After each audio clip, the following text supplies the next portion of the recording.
Hey folks, all right, we're going to continue working on Spelljammer combat and exploration artwork. We're building otherworldly environments right now. So let me check my signal, make sure we're live, and mic check. Signal, make sure we're live, and mic check. All right, sounds like we're good there. Cool. I'm going to go ahead and boost my signal across the internet here real quick, and I'm going to hopefully get through an efficient, quick intro about myself. So if we're here in the future.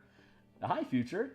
If you've seen my intros before, you know who I am, you know what I got going on. You can skip ahead like a minute so you can, because you've heard the spiel before.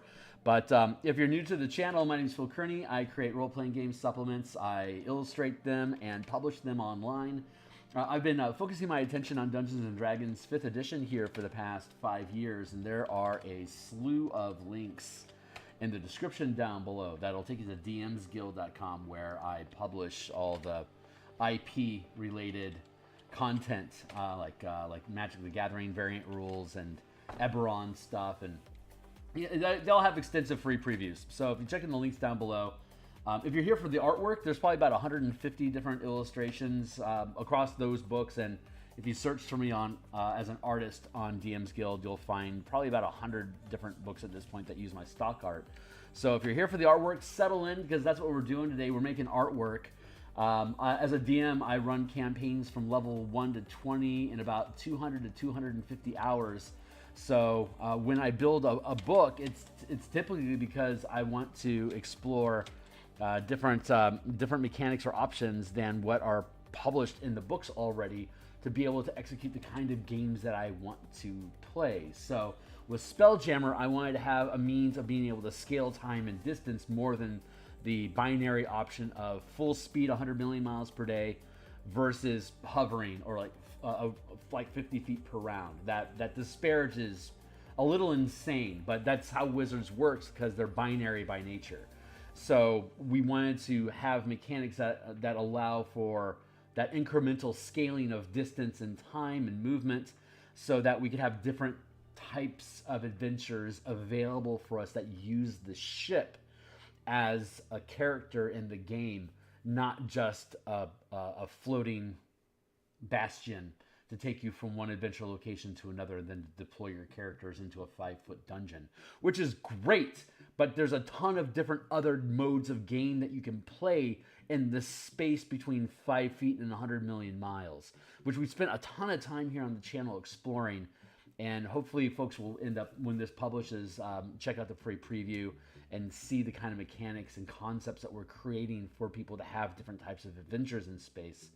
And if you think it's cool, consider making a purchase to encourage me to make another one, because I've got a lot more of these lined up. I just got to get this flagship in the water and sailing so that I can start anchoring other boats to it. So, so what we do is, like I said, we come up with an idea. We then play test it to make sure it works. If it does, we hire an editor to make the words smart.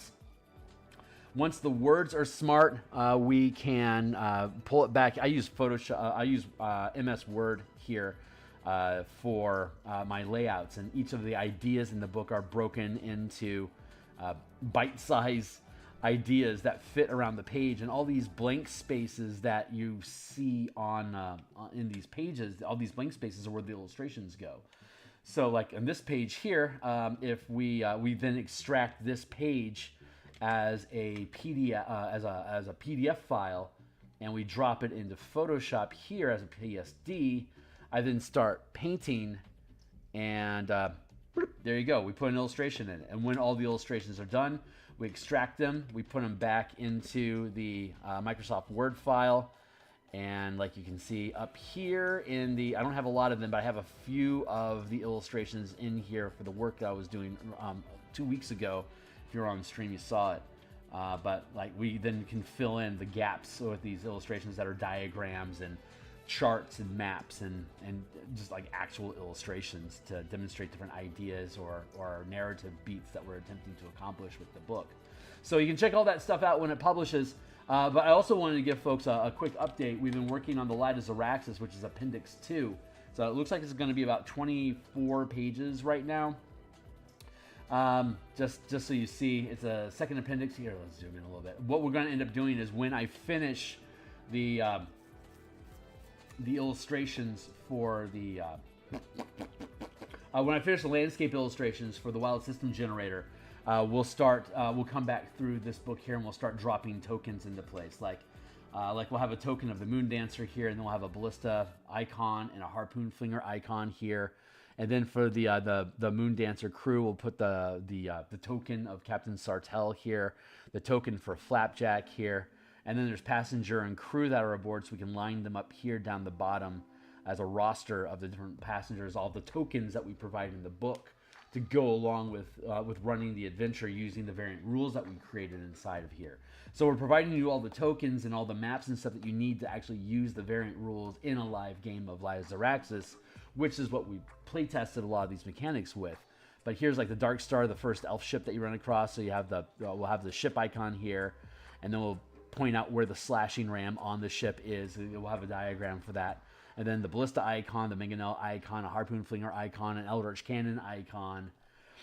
And and then Captain Asmadian here, and Altroa here, and the different lieutenants here, and the plasmoid crew tokens. All these tokens filter in. We can put a small map here for the encounter between the Star Moth and the Galleon when you leave the planet. Spoiler alert! Sorry, too late. And we have different sections on if the characters succeed or if they're defeated during a challenge. And we still have some space left in this that we can flesh out some more text. So I'm making all the text here fit on the page. And we're seeing where little spots open up for us to put illustrations, the ship tokens, and little maps that we have. Let's see, Terror of the Void. Like we can put a nautiloid thing. We have to do the little asteroid map here, and yeah. So like this is a spot where one of the Theurgy hunt, the Night Spider Dead Ahead hunt. This is where the main map for the asteroid dungeon goes at the 500-foot scale, so you can maneuver between different asteroids. And here's the breakdown for the Spiderling fightercraft squadron that's hunting your ship inside the asteroids.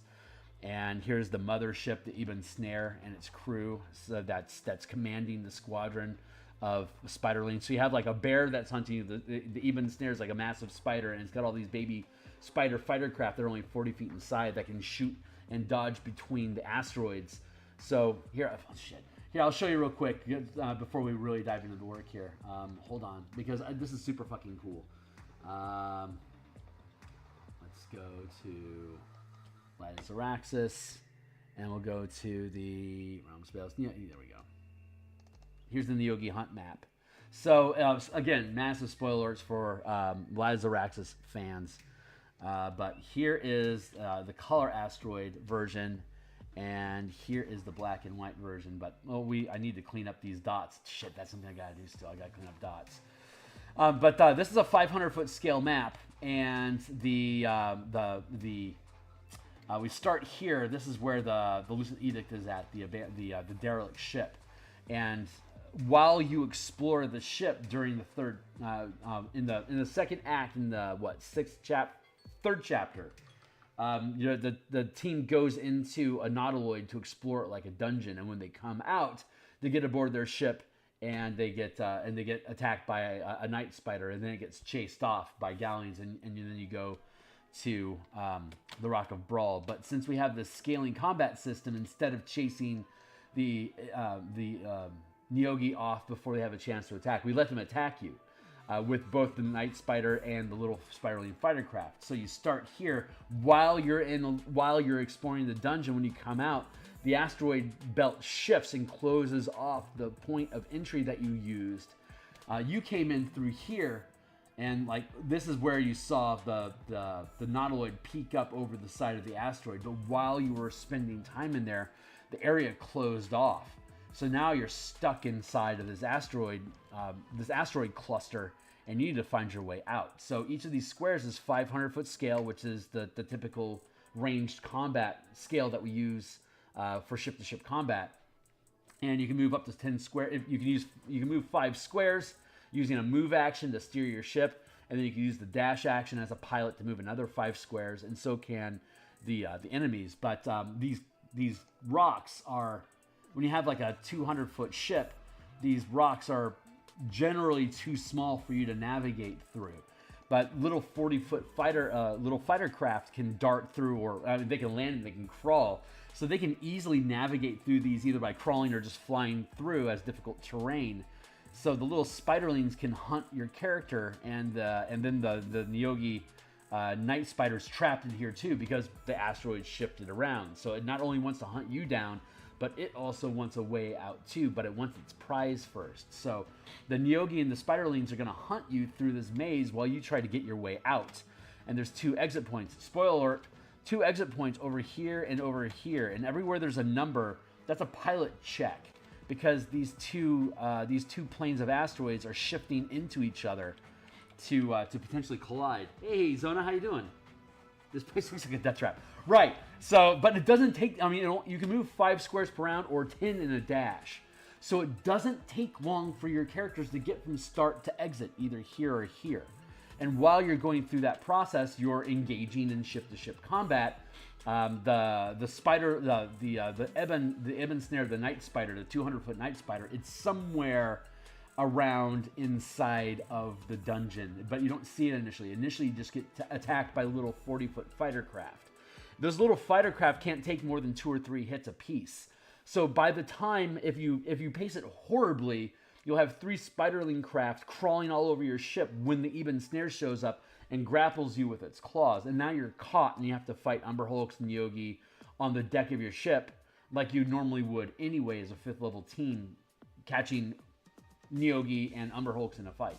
But if you do well in combat, you can knock out a few of the fighter craft, so they'll scuttle away and hide in the rocks to repair themselves and get out of the fight.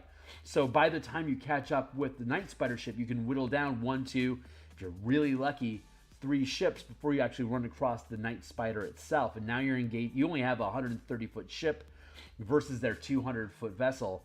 They have a size advantage on you. They have grappling on you. They have more weapons than you.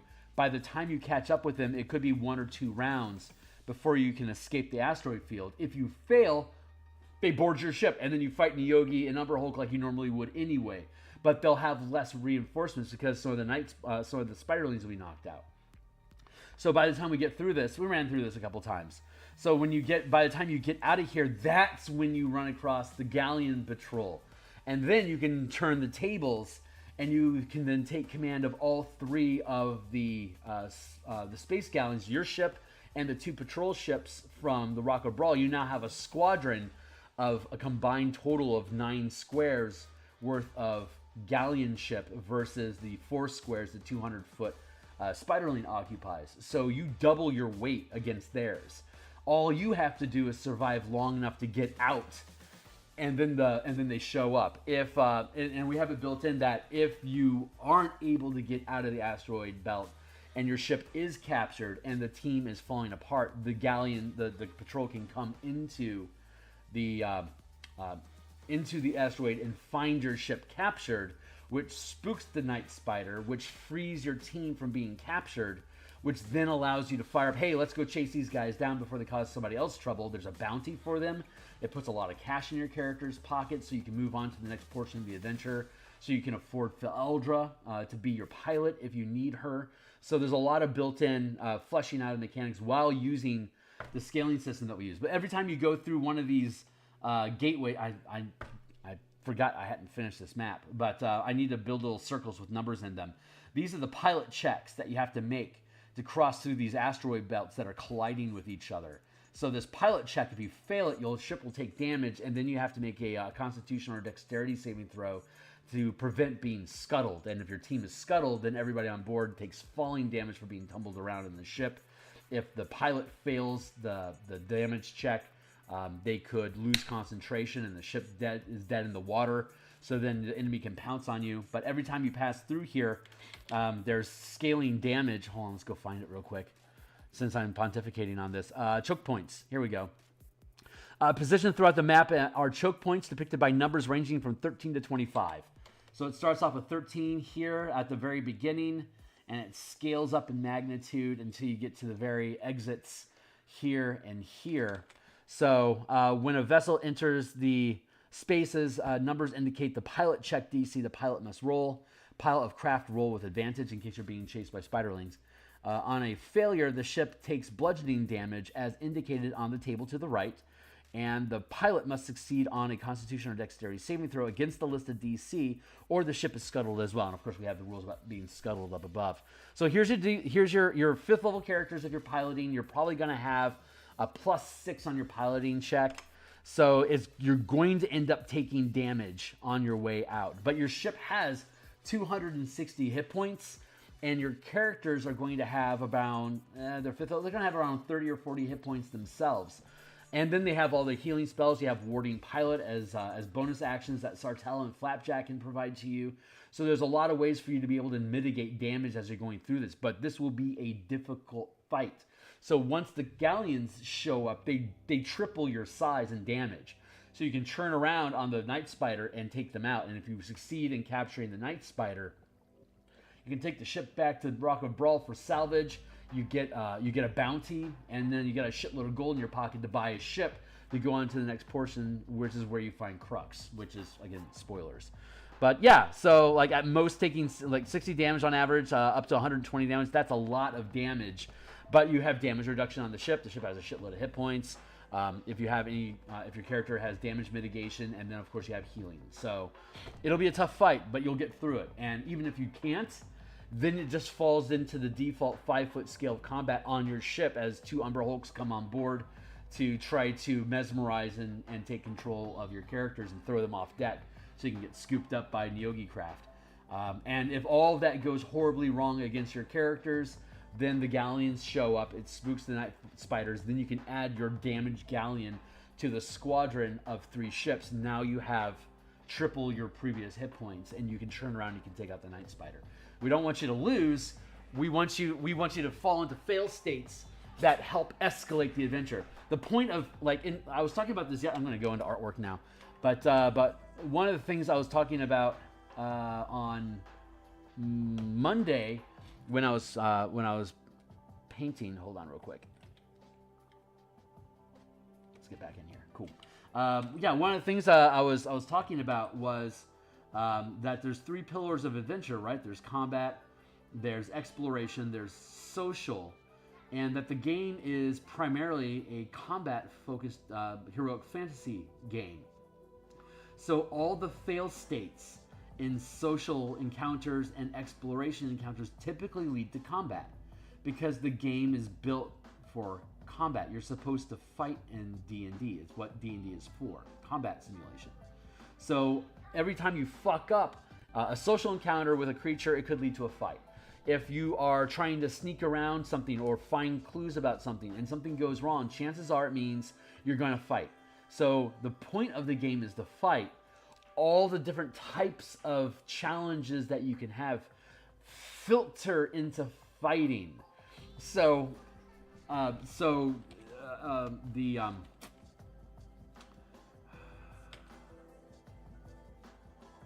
one second, I completely forgot about what we were talking about. What's I don't remember what we were talking about. It was we were talking about last week with fail states. Oh, that was it. Yeah. Fucking up an encounter, losing a fight. Right, because D&D is designed. The nature of D&D is that whenever you have a challenge, and if that challenge fails, it leads you into the point of the game. The point of the game, you're supposed to have fun when you fight. So if you're having a negotiation with an NPC and that negotiation goes wrong, pretty much the default assumption is that you're going to fight because that's what the game wants you to do. So every time you fail, you actually win because winning is combat. And if the point of the game was, I like to play fighting games, fantasy heroic fighting games, that's why I'm playing D&D or Pathfinder 2 or then because those are primarily focused on combat fighting games. So everything that you fuck up leads to you getting into a fight because that fuck up becomes the narrative that leads you into the next fight. And you want that. Or if you succeed with an encounter, it propels you to another fight. So in that spirit, everything that happens in the game, everything that we try to build inside of D&D, how to put this? When you're designing an adventure in D&D, if you consider your fail state is start another fight, you're playing D&D. if your fail state in D&D is to end the fight and start a conversation, you're playing a social encounter game. It's not actually D&D. Wizards has been attempting to change their mind about what type of what the primary challenge of adventure is. It used to be combat, but characters that die in combat potentially lose customers. So I don't think this is the design philosophy necessarily of the designers. I believe if this is actually a guiding philosophy, it's been handed down to them to de-emphasize character death and to emphasize being on a roller coaster ride, going through a pre-written story that your characters are basically rolling dice to turn the page on a choose your own adventure. But the way that D&D used to be, including in 4th edition, was when you fail a social encounter or an exploration, it's typically going to lead you into combat. So building an adventure that when you fail whatever task it is that you're attempting, creating combat is how D&D is primarily built to play. So when we're building these encounters, it escalates and it escalates and it escalates from one. So that's what's cool about the ship combat. If you fail at ship combat, the enemy can close ranks and get on deck with you and fight you. If you fail the fight with creatures on deck, Neogi want to enslave you, not kill you. They'll kill you if they have to, but they want able bodies to sell. So their goal is to imprison you, which leaves you alive, but before they have the chance to go through the monotony of imprisoning your character and dragging them into a jail cell that you have to get out of, which is the shittiest type of adventure ever. Instead, have your allies show up and increase your magnitude of power to turn the fight on your enemy, because that's heroic and it feels fun. Like getting your team to a point where they're failing, so that when the rescue ships show up and chase off the Neogi, it's like, we got to chase those Neogi. Do you know where they came from? And you're just like, yeah, we know there's a derelict back there. It's like, great, show us. And that's what puts your team in charge of the galleon, because you become their point, their lead on showing them where there is. But as a commander, the player's rolling the dice on what the squadron of ships are doing damage and pursuing the spider ship. So, and then if then you can capture them, and the Neogi commander can escape with dimension. He has dimension door and invisibility. You're not gonna fucking catch him. He can just jump off the ship into asteroids and then just turn invisible and scuttle away behind a rock, and then send out a beacon for one of his spiderling ships to stop licking his wounds and pick him up and get them the hell out of there.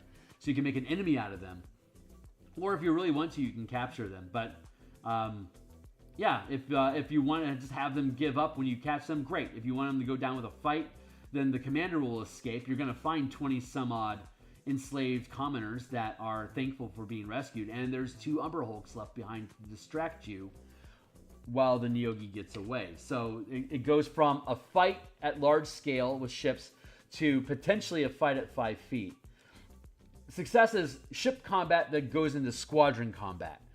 So you fight, and then you fight again with different odds. The fail state is you fight with ships. You are now fighting at the 5-foot scale, and then when the squadron shows up, it scares the Neogi, and then you expand out to squadron combat. So the fail state is always the end goal of you being in your first squadron combat during this challenge, weaving through these tunnels of asteroids to hunt down and capture your prey. Anyway, so you turn the tables on them, right? Sorry, that was a long rant. And it was probably like, I probably didn't have to say half that shit. Everyone probably already gets it. But this is, there was a great question, a comment on one of the videos I produced quickly. What's the point of changing these scales? Like if the only scales of battle you have is 100 million miles per day, or 5-foot scale, like your ship can move 50 feet per round. Like those are the only 2 speeds that Wizards offers you in their expansion, or their reimagining of Spelljammer.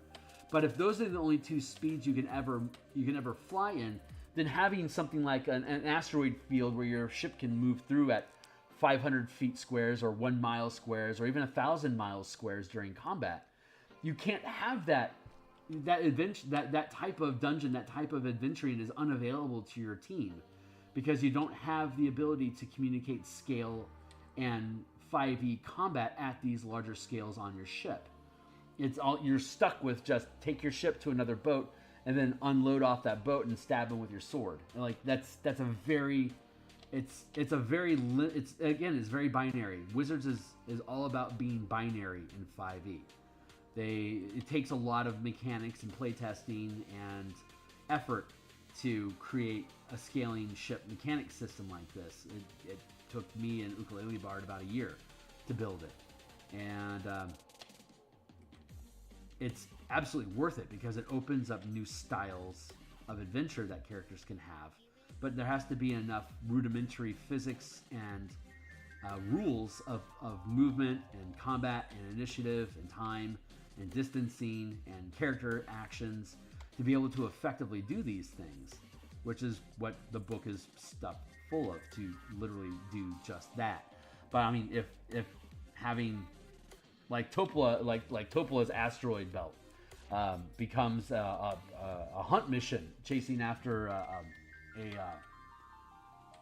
a space shark on little skiffs with guns, like at the 50-foot scale, darting between anywhere from 10 to 200-foot asteroids that you're crawling around and going underneath and chasing after different sharks that are in the area that cause trouble to the quest giver Topola.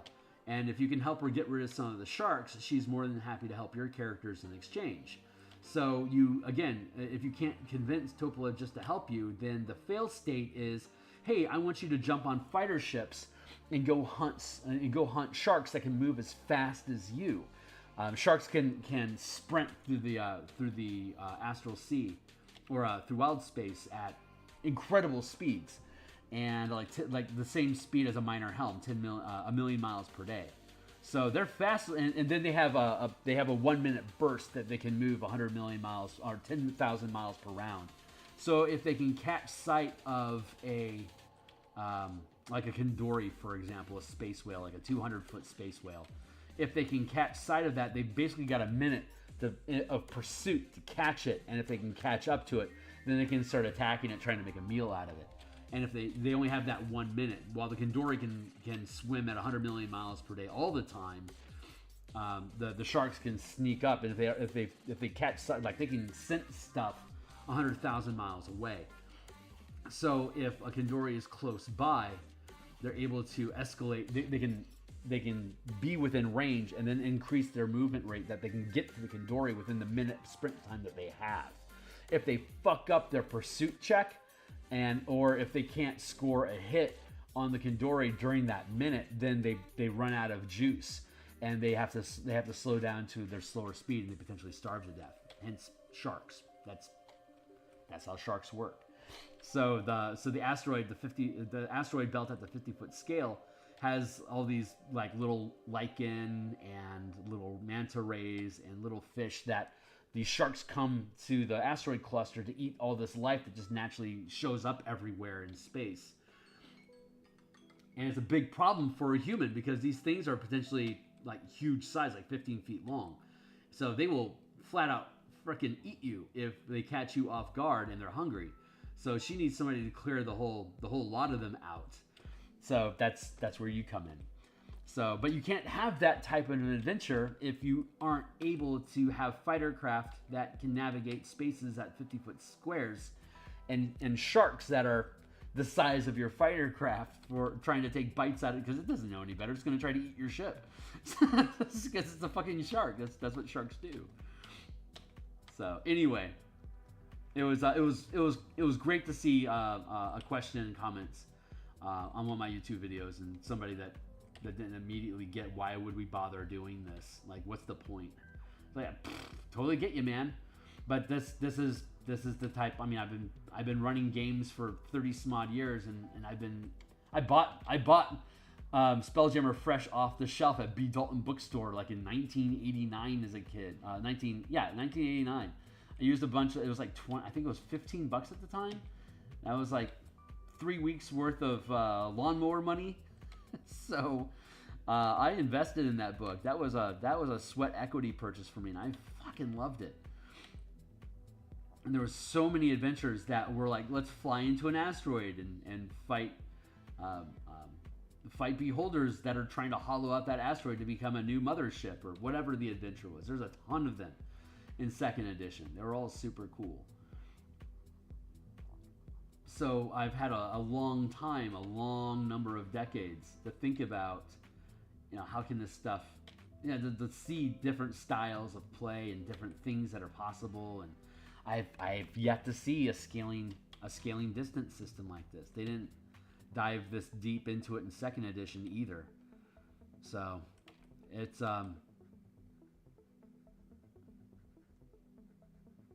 this thing's been a joy to produce. And I'm thrilled. And if people don't think that's important, then they don't have to use those. They just don't get to use those types of adventures. Maybe they just hand wave it and it's not an issue. Or maybe they like being focused on characters at the 5-foot scale, and that's the only type of adventure they want because they don't want to have to think about it. And that's totally fine if they don't. But I'm trying to make it easy for people to not have to think it. Like if you provide rules that allows DMs to create their own rulings. Like if you get how this stuff works, you can just run with it and make up your own adventures. But we're trying to provide all the tools that you need to think through all the caveats and all the little exceptions and what about all the little whataboutisms of little nuances. We try to flesh out all that stuff as much as we can. So if you run across a fringe scenario that isn't sufficiently covered in this book, there hopefully will be enough physics grounded around the idea that you've encountered that the things that we have will at least be able to guide you in the right direction of how you can create a solution. But I honestly don't know what that would be at this point. So we cover so much: scaling spells, scaling combat, multiple ships, time over distance, squeezing between asteroids with your ship, all sorts of fun stuff like that. So it's you wouldn't look if you weren't interested in finding more anyway. So this is for those people that are hunting for more.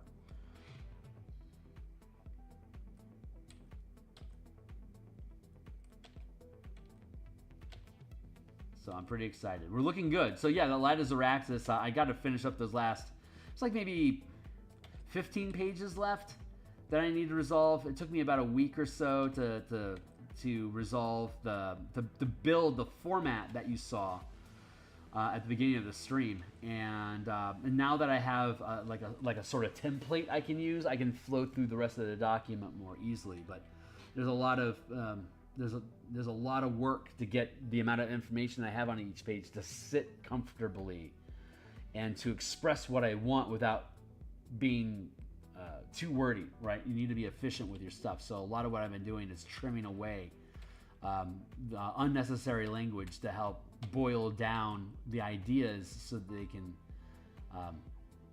easily fit on the page to be able to keep the ideas contained. So that is proving to be a challenge. If anything were to throw me off from being done by the 31st, it would be running into any kind of hiccups with converting Light of Zaraxis. But it's coming along. We found a pattern, so we should be able to flow smoothly. And if I miss my mark and it's like the first week or two of February, I'm not going to cry about it.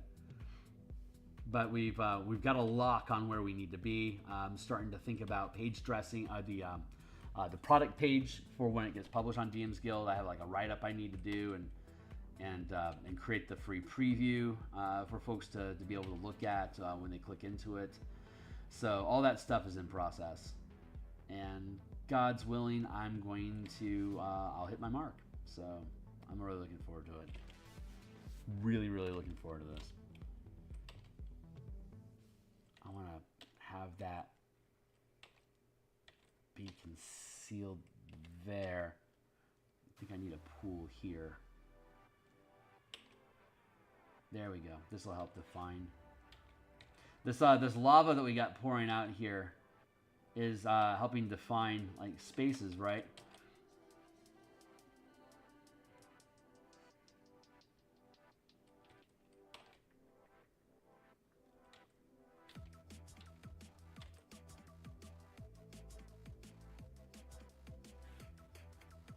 and create this radiance effect that implies a back glow here. But I'm going to have to add that to everything, so I'm going to skip that for now.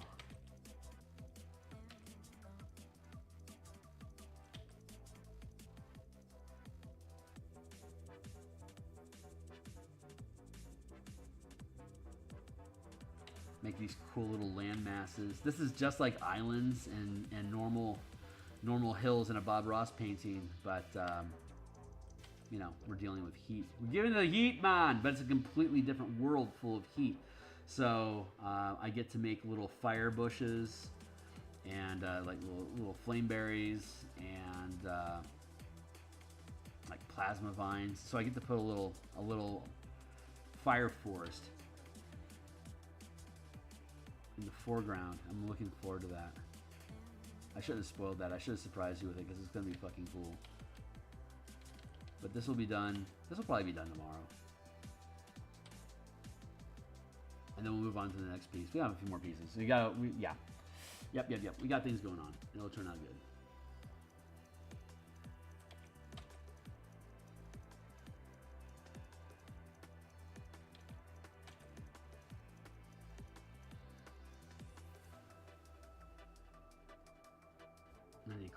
I need to clean up those ridge lines, honestly. If there's anything I need to do right now, it's clean up my shit.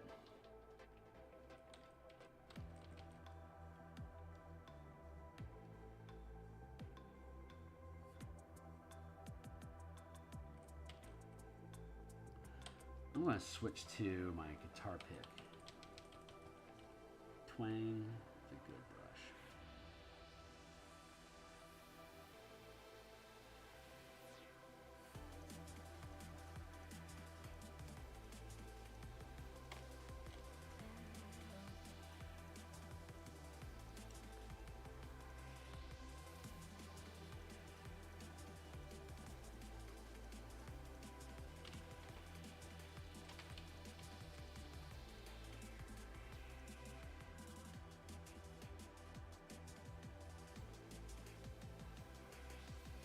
In a world.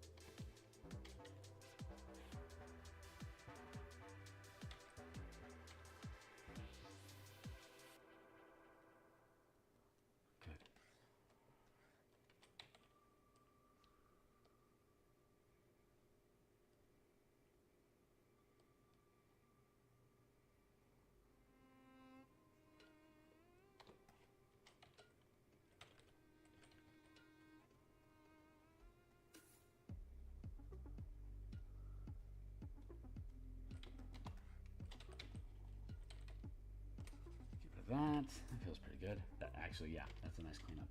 It's a real nice cleanup. All right, now let's clean up these two. Coming at you, coming right at you.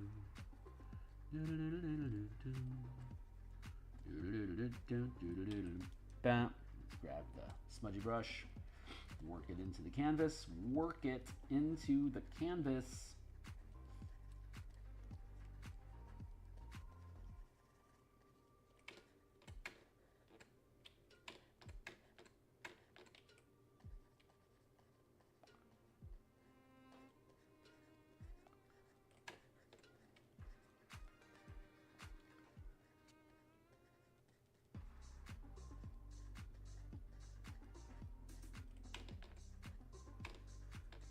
People always ask me, Phil, why are you so awesome? I gotta say, it didn't happen overnight. I was a loser for a long time.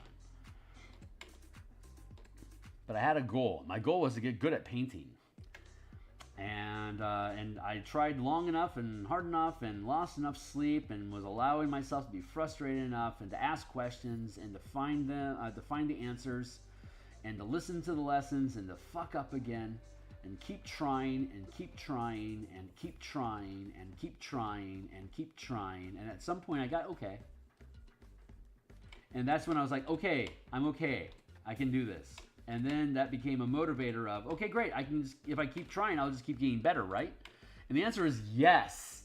The answer is 100% yes, but you have no idea how good you'll get or how long it's going to take to get there. All you can do is keep trying and keep trying and keep trying and keep learning and take your lumps and keep trying and try again and do better and try harder and learn something new and ask questions and find relevant information and keep trying and keep trying and keep trying, and eventually you'll get a little bit better. And that is a massive dopamine hit. To realize that you're doing something better is massive.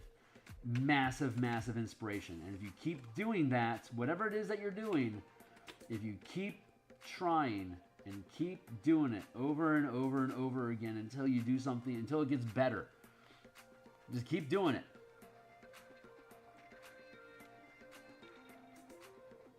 The end. It's not that I'm awesome, it's that I'm stubborn. I'm stubborn enough to let awesome stuff happen around me. And I'm credited because I was there. But it's not me. It's just the circumstances that I'm placed in to witness the things that I do, to be a part of the things that occur, and to appreciate them being here.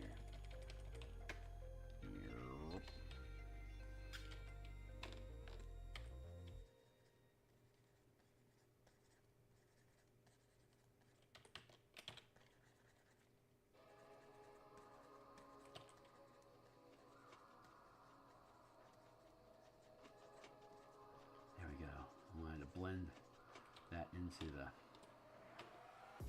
border we got running here. Let's find, there's my square.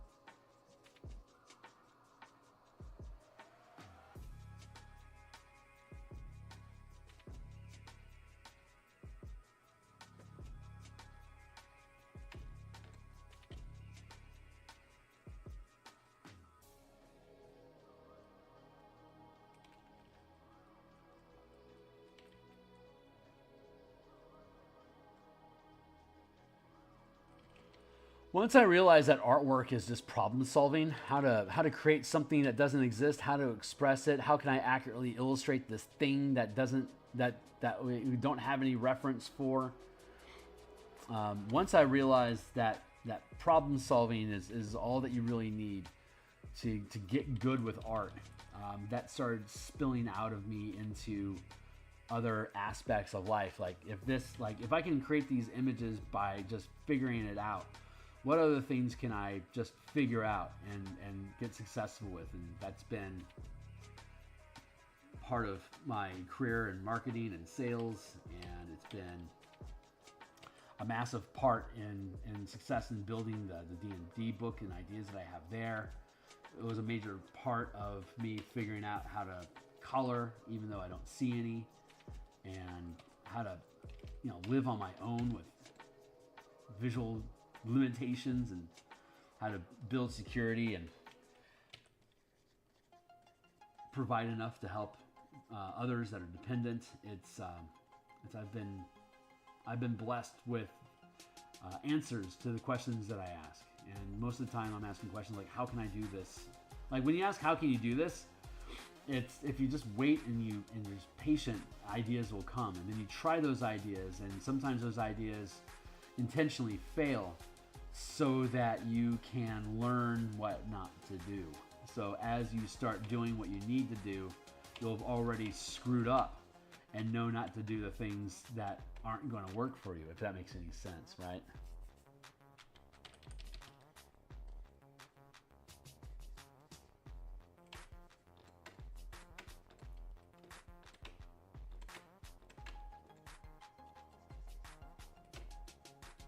Yeah, that feels pretty good. I like that. Yeah, I do like that. That's good.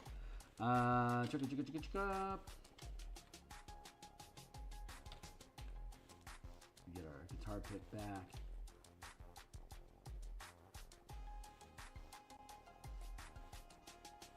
Lock in our shapes.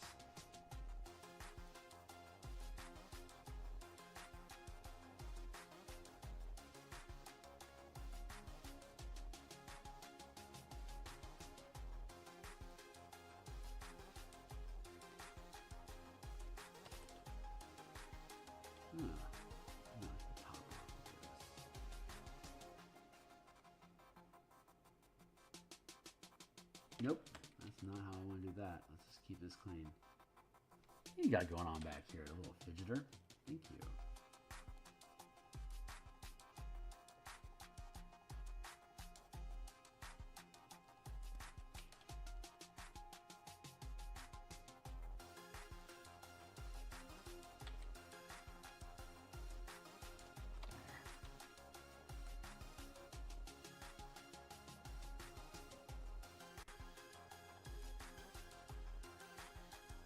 Fade that's happening there. That's cool.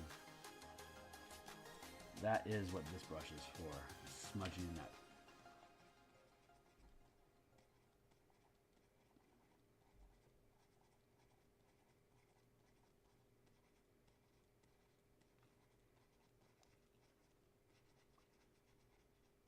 There we go.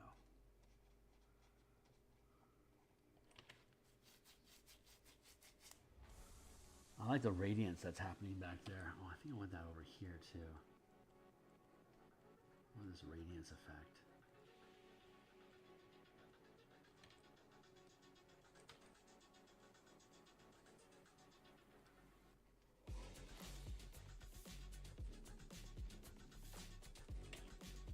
Good.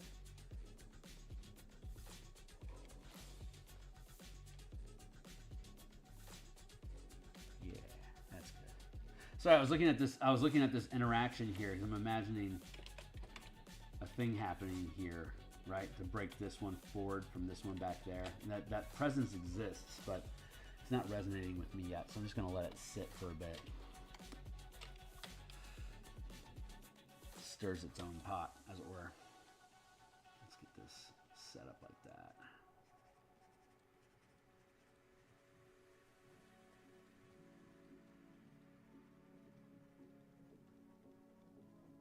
How are we looking on time? 7:12? Cool.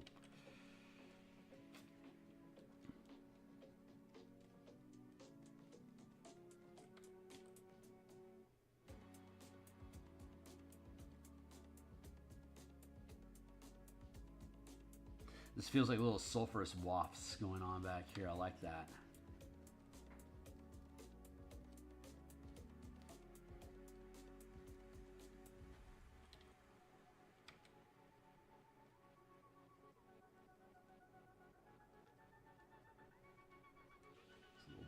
In here creates a little bit more character on that hill. Just like that. There we go.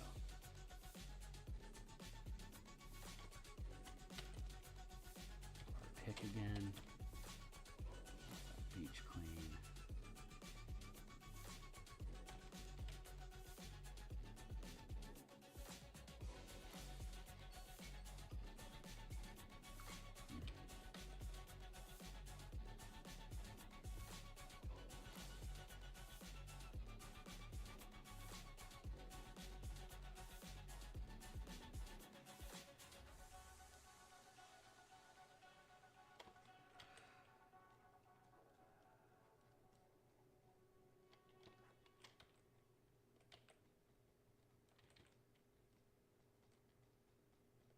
Pit this a bit.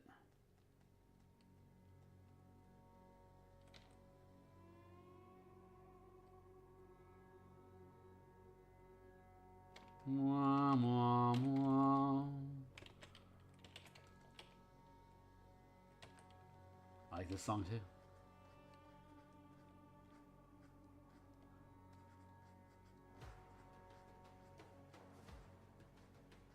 See another nice what's the word I'm looking at? I want to say incursion, but that's not the word.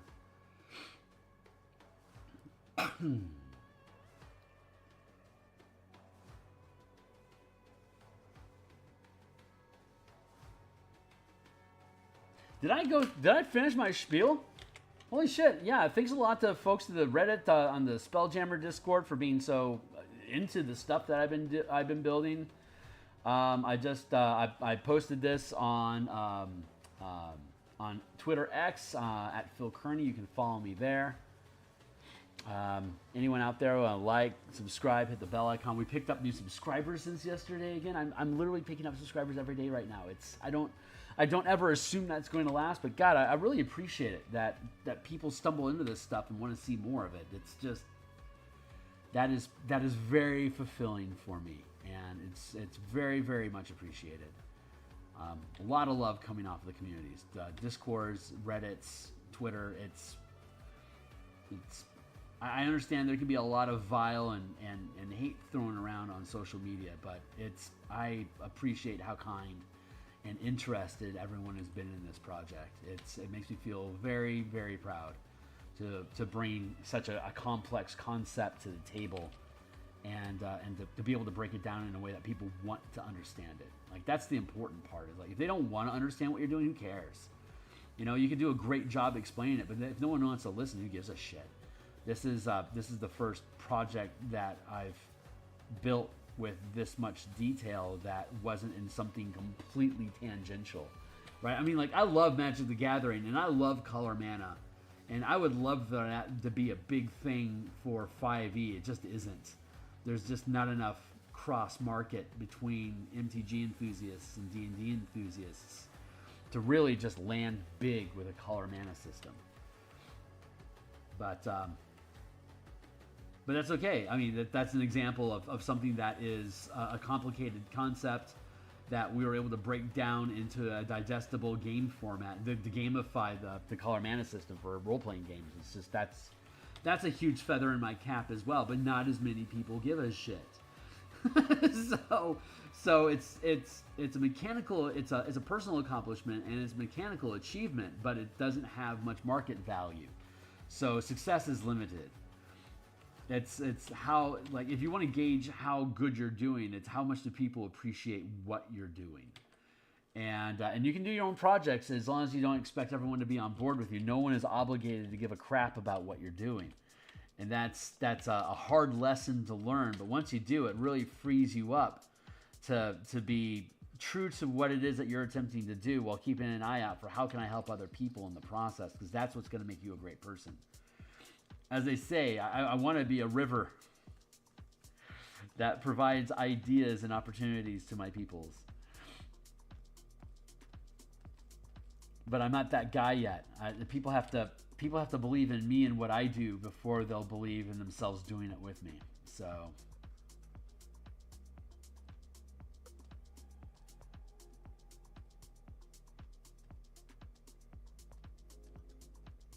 we'll get there. Oh, how about that? We got this thing going on here. Hey, Hernetica, how you doing, my guy?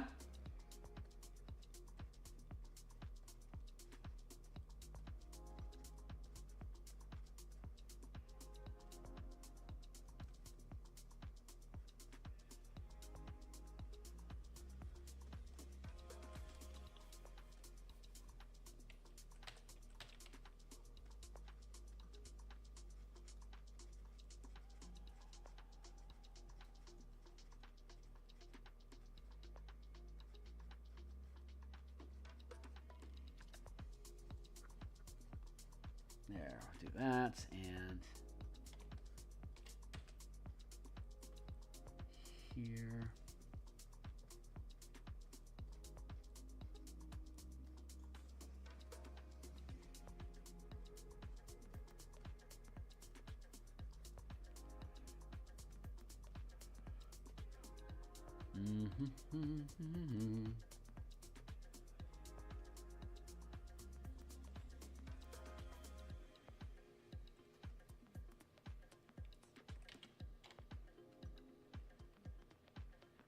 Who be you?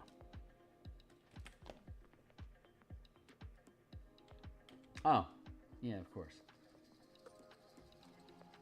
Those don't need to be separated. These don't need to be separated.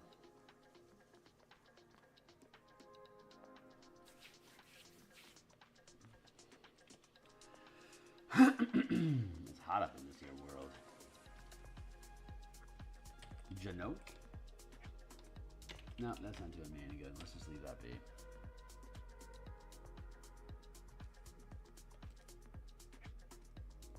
Wait, did I just do this? Yeah, I somehow backed up. Didn't mean to do that. Really didn't. Let's, I guess, do all that shit again. Let's hit save so we don't fuck up and lose it. This is turning out pretty nicely. It's yes, now that all our ridge lines are clean, our lines are basically okay. Let's keep cleaning up the lava lines, and then we'll get into the unworldly environment of it. Do we want to do that? Do we want to use our guitar pick? Might be the right course of action.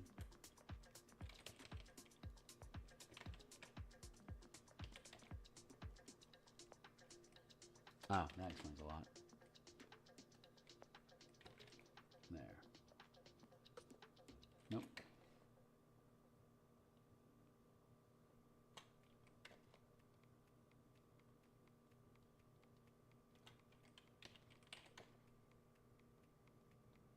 Thank you. Whoopies.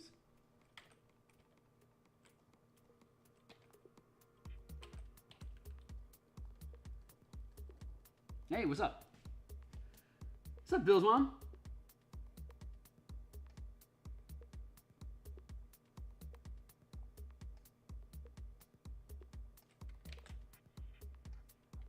You find a planet made entirely of gold, but it's cursed. Turns out the myth of Midas was real. He lives there and he touches the planet. Oh man, that's hilarious. How to destabilize your world, your multi-dimensional economy in one easy wish. Poor Midas. I guess it was always going to come to this, wasn't it?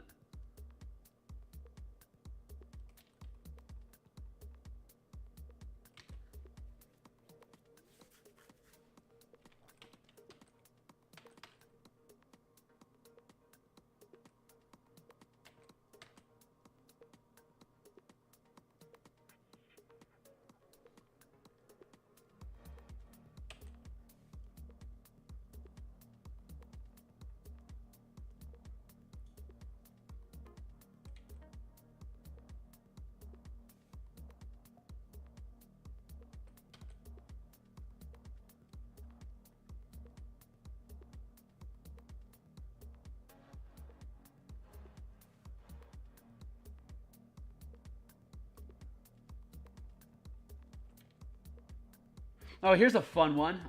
The world is shook by unexpected or unprecedented earthquakes, threatening to destroy the world or at least all civilizations that are upon it.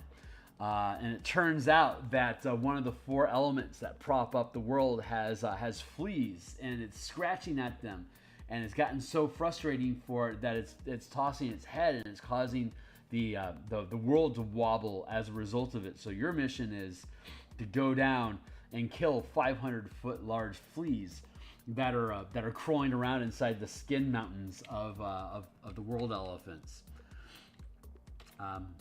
There you go. Hilarity ensues.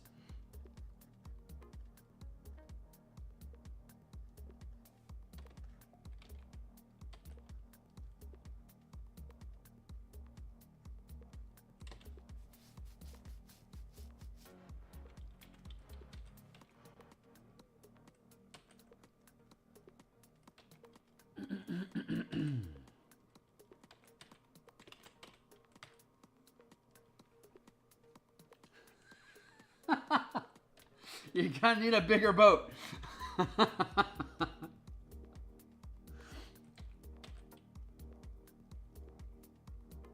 Try fighting that on a 5-foot scale.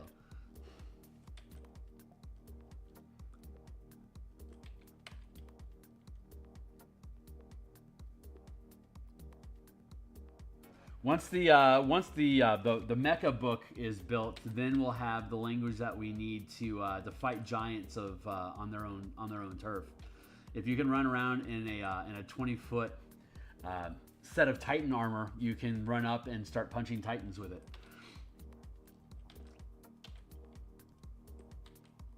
A little mix of Pacific Rim and Escaflowne. But that's gonna be fun to build. That's definitely on our horizons. Like we need to have this book published to be able to do that sort of stuff.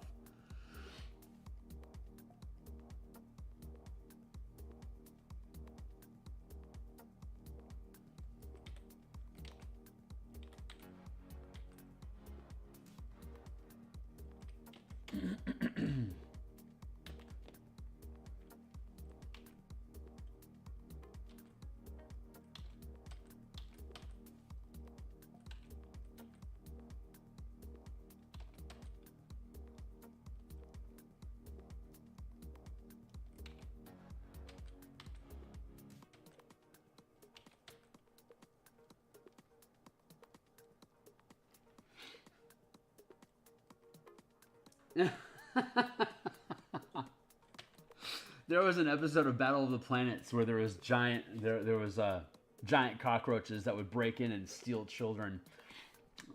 They're like maybe 20-foot robot bugs, and then the G-Force team had to go in and fight all the bugs. But that was some cool shit. Man, I haven't watched a full episode of G-Force in fucking years, decades potentially. I need to go revisit that show. It's not amazing, but it's nostalgic. Fucking G-Force. I used to miss the bus because I refused to stop watching TV. My parents would get so pissed.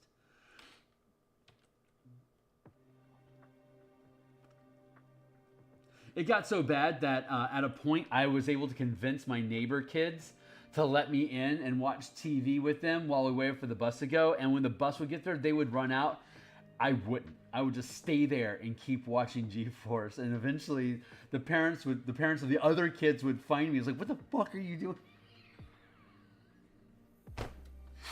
And then they'd call my parents. And they'd have to come get me and take me to school. So fun. I was a horrible kid. It was like when I was 6. I was 6. That's right, first grade. I didn't want to go to school. I liked to escape watching Saturday, like school morning cartoons.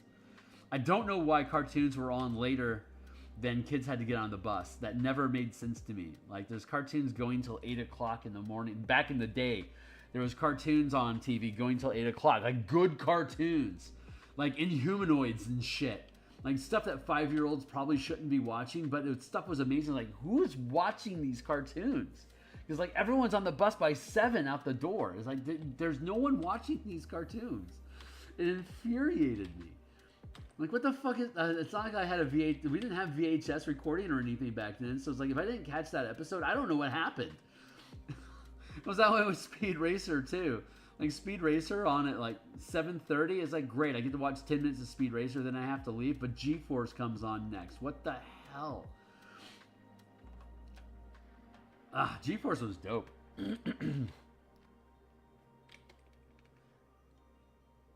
looks really good.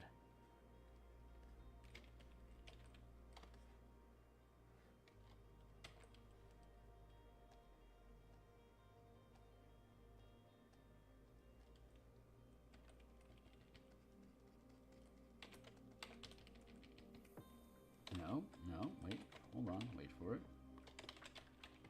What's my Hoogle? Oh, yeah, that explains a lot. Let's do that. There we go.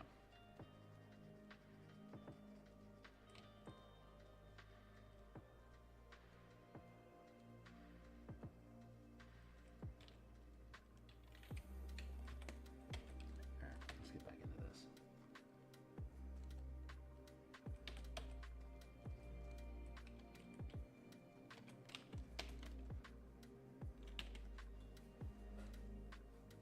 Super quest idea. Okay. A powerful mage accidentally polymorphed one of the primal sources into not an elephant. I don't know.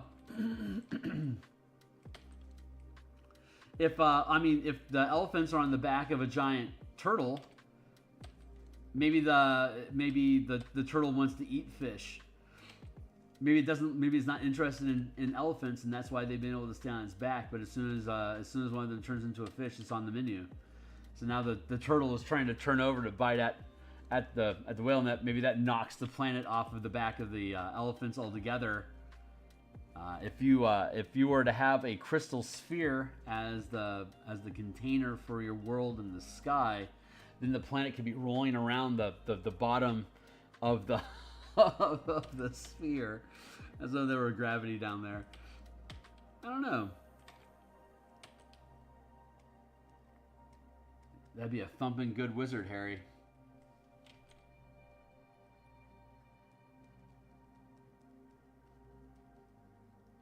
That's some world-ending shit you got going on there, son.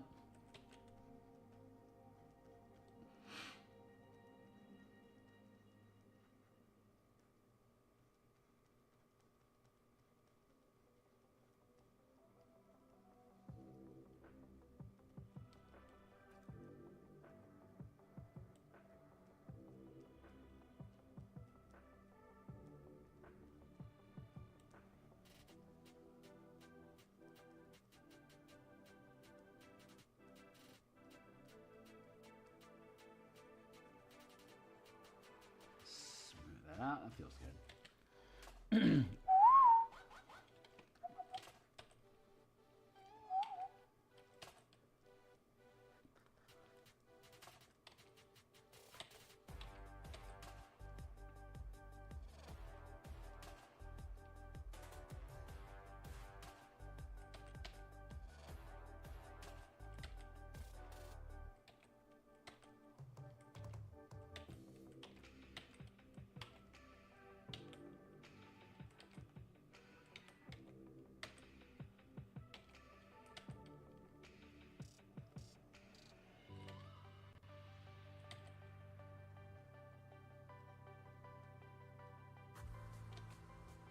Nope, can't do the whole thing. Just grab some of it.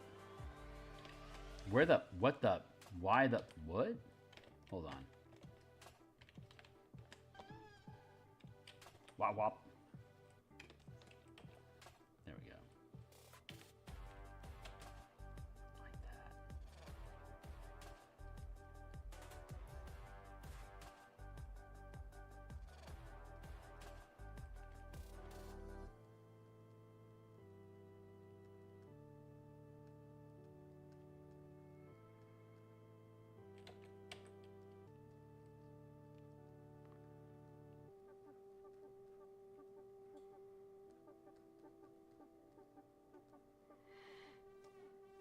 Yeah, that's the one. Let's square this away. Tap, tap, tap.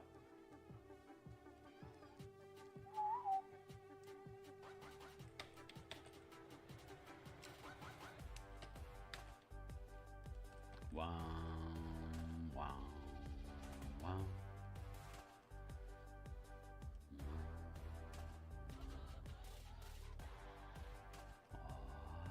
Pop.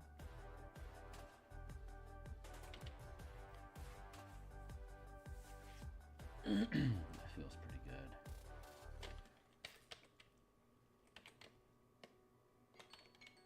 Uh-oh. All right, we got... Where do we go from here, huh? We got another 20 minutes, so let's keep doing lava. That's where we go.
Excuse me, I apparently have something horrible in my throat that doesn't want to leave.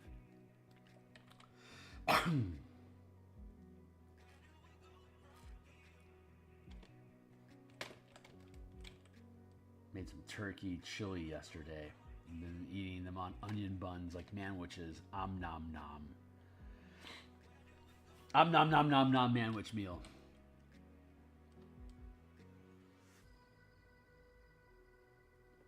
I'll say turkey manwich is just as good as beef manwich. Manwich. What a mood. What a mood.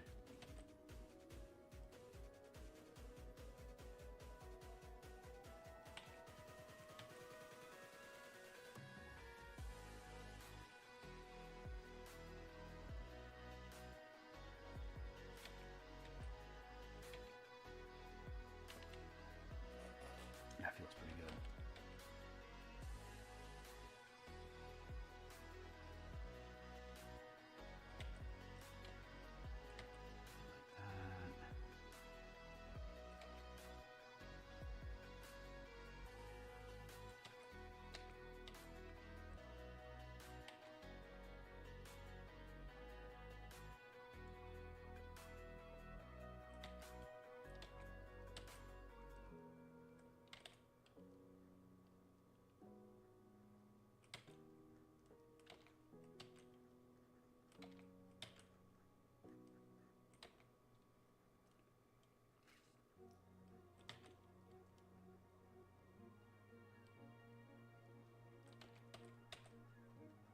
In a world that thrives on heat, lava pouring out of the mountain becomes the rivers of your world.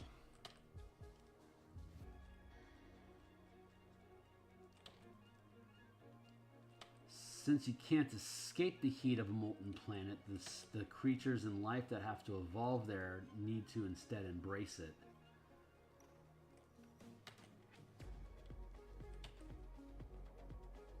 So as I finish building these, I need to start thinking about the type of plants that would feed off of heat and lava, or maybe even the light of lava.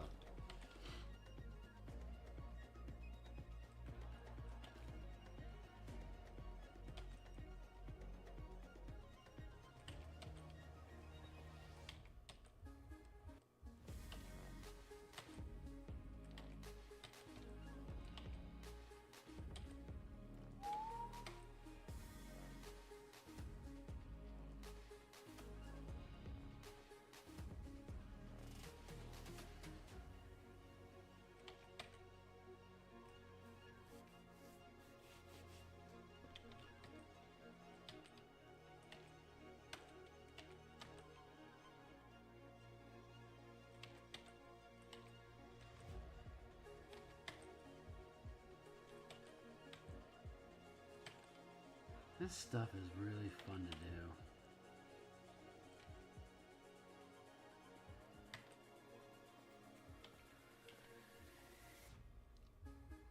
I love that fade effect. It feels so cool.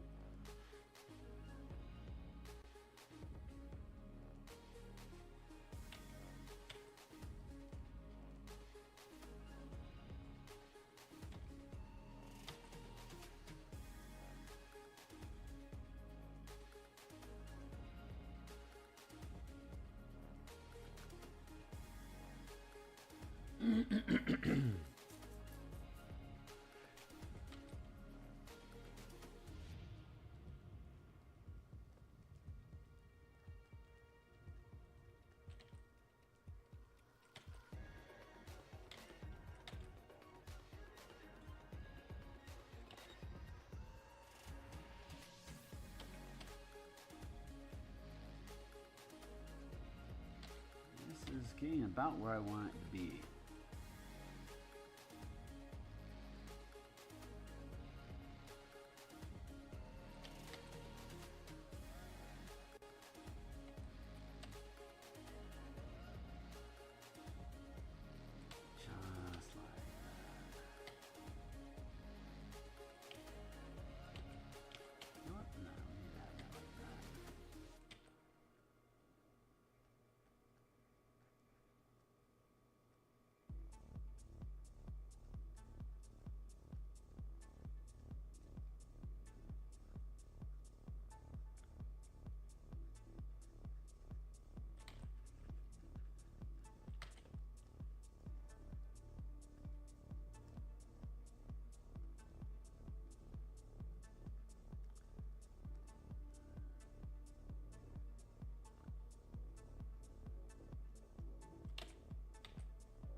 sideways, pull that down.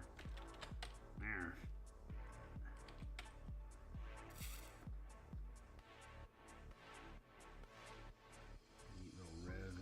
Neat little ravine down in here.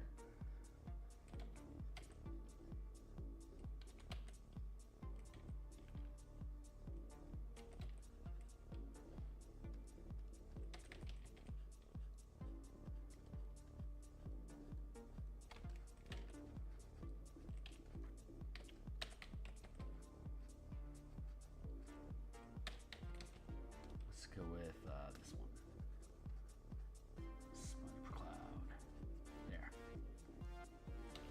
one. That feels pretty good. That all looks really fucking dope. I could just go on forever making these little cascades and ravines and little splash outs. But I don't have forever.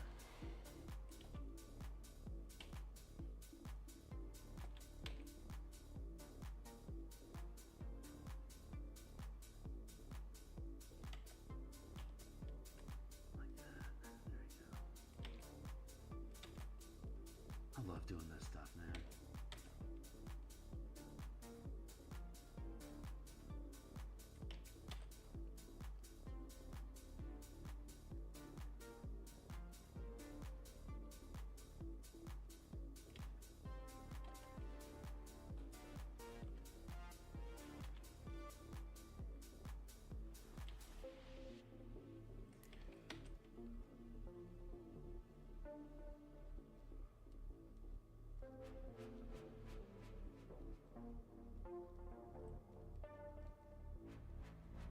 No, I don't want to define that. I need to keep that vague. And I can put down some radiance on that back ridge there to help push that out. Am I at that place? Nope. I still got a little bit more to do over here. How are we looking on time? 42. Okay. We got time. So I should be able to finish off these little rivers and then start adding in some radiance. And so when we come back tomorrow, I think I've got enough rudimentary geology, yeah. We have enough rudimentary geology in place here that I can now start adding in some fantastic flora. And we'll probably just fuck around with fantasy plant life and do that for an hour or so tomorrow morning and then probably call it done.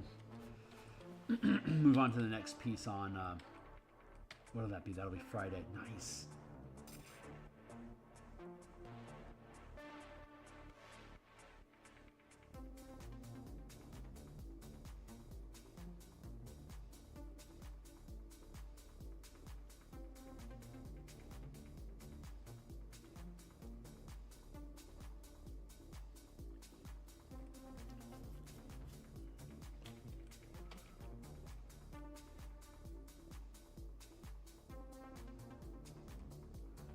God's willing, I'll be able to knock out another 6 pages between now and Monday for the Lazar Axis conversion. And then, so let's see. So I figure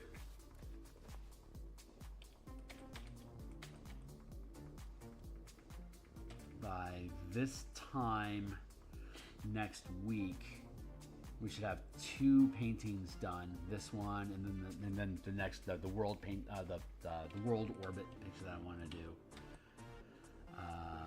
And I want to have 10 pages of by this time next week, I'd like to have 10 pages of Lazar Axis completed.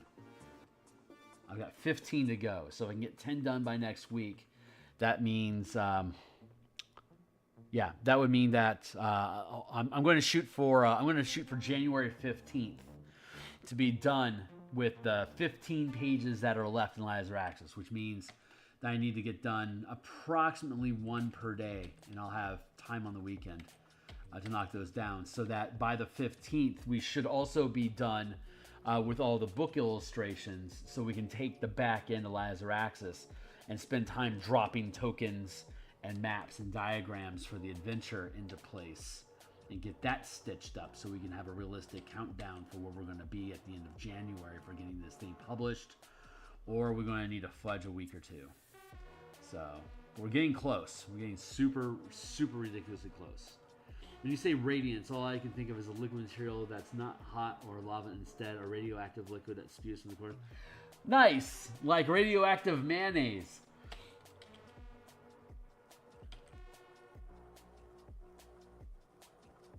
I'm into that, man. Like radical fluorescence.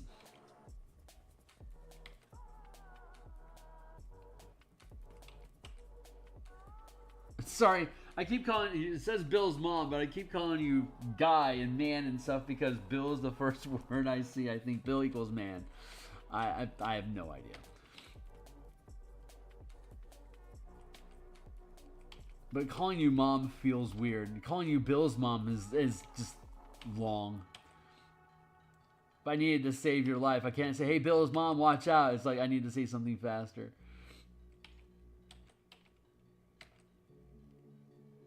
That's a personal problem here. My bad. Sorry about that.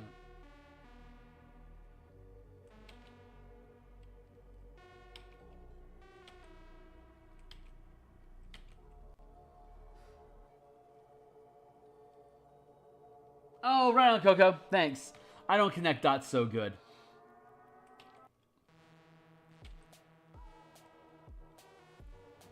I just use Phil Kearney for everything because I'm lazy.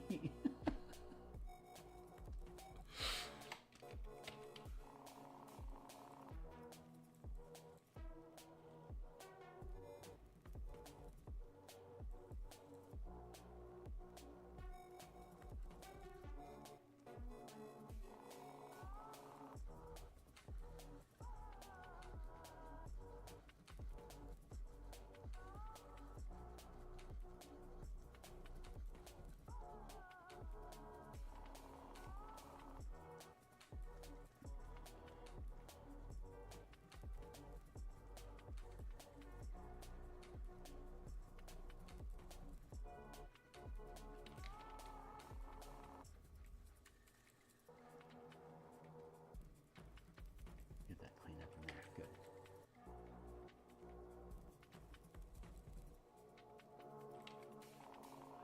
For people that haven't caught it, I'm doing the martial power system, converting martial characters into a color mana resource system for maneuvers and exploits and stuff. And we built the first pre-generated character for the playtesting that we're doing, an elf Dimir rogue Soulblade, and it turned out pretty fucking cool. That is a legit interesting character to play.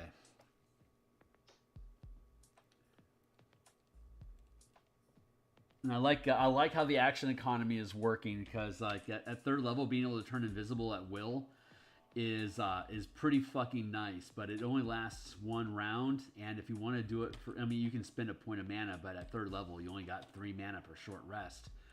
So being able to do it at will, you have to give up your action and your bonus action to trigger the effect. But basically that means that you're invisible until the beginning of your next turn, which means that you have a reaction available to trigger a sneak attack, and you'll have advantage to hit with it. So it's a guaranteed trigger there, but it eats up all your action economy. So but being able to turn invisible to run away at will is really freaking nice, except that, you know, you're part of a team and the rest of your team is going to get axed if that's what you do.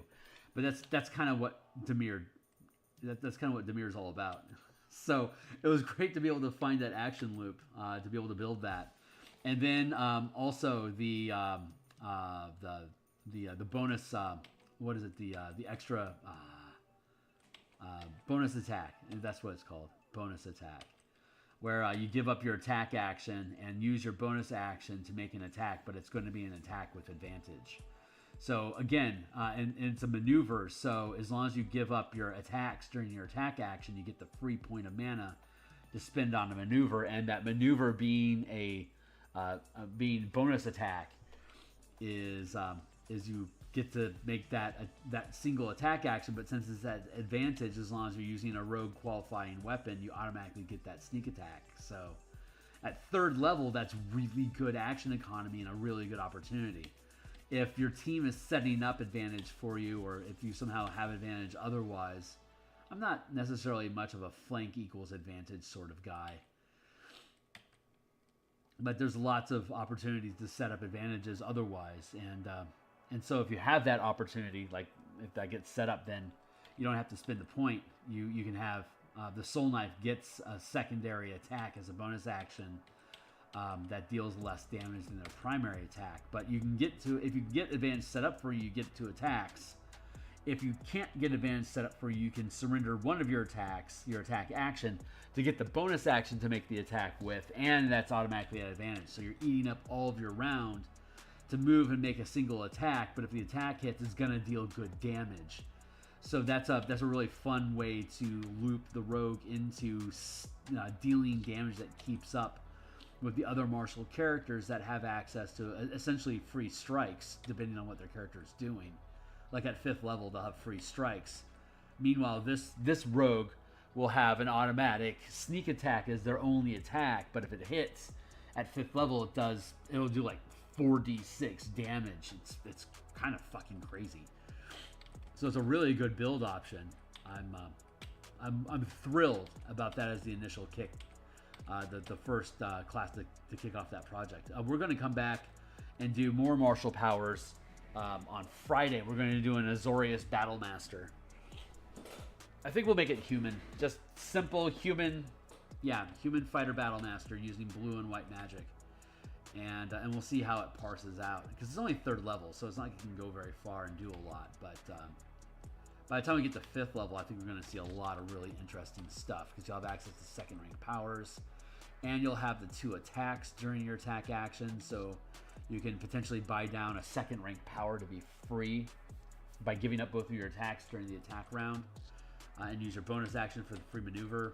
So there's some cool action. There's some cool action loop sequences that we can build once we get to 5th level. So 3rd level will be kind of a warm up to more madness that we can do at higher levels. But I am liking how the system feels right now.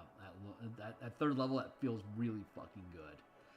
So I think that speaks really. I think they have a lot of opportunity to make this a really, really good system.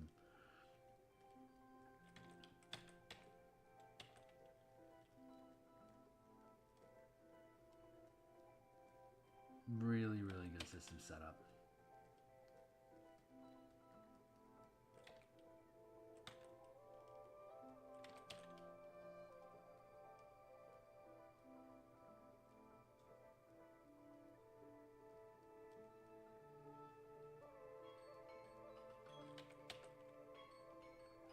Oh crap, well that's time, guys. Didn't quite, where are we at? 53. I've got a few more minutes. I'm gonna see if I can finish up this little lava patch here. And so when we come back, we're gonna work in the foreground and add in some fantastic flora to make this a more interesting space, like with some oranges and maybe I don't know, maybe we can figure out like some blue leaves and stuff like that. But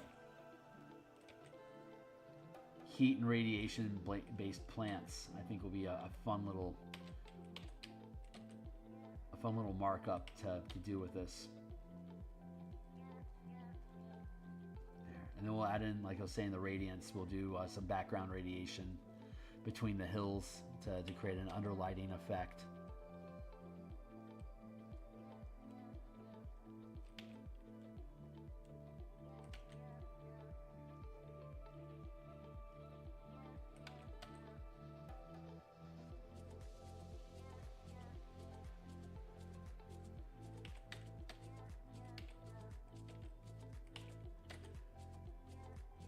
Almost there. Stay on target. It's Wednesday, so this is the only time today that I am on. Wednesday's a weird day that I don't do a lot online. But I'll be back tomorrow morning just like this to continue working on this painting. It's Thursday, so I'll be back in the evening to work on more Eberron creature token art, which I'm excited about doing.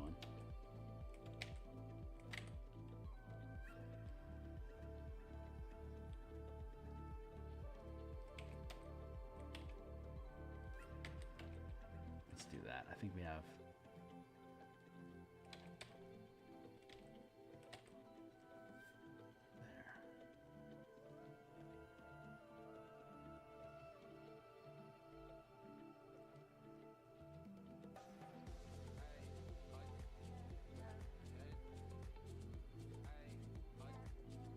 That feels pretty good.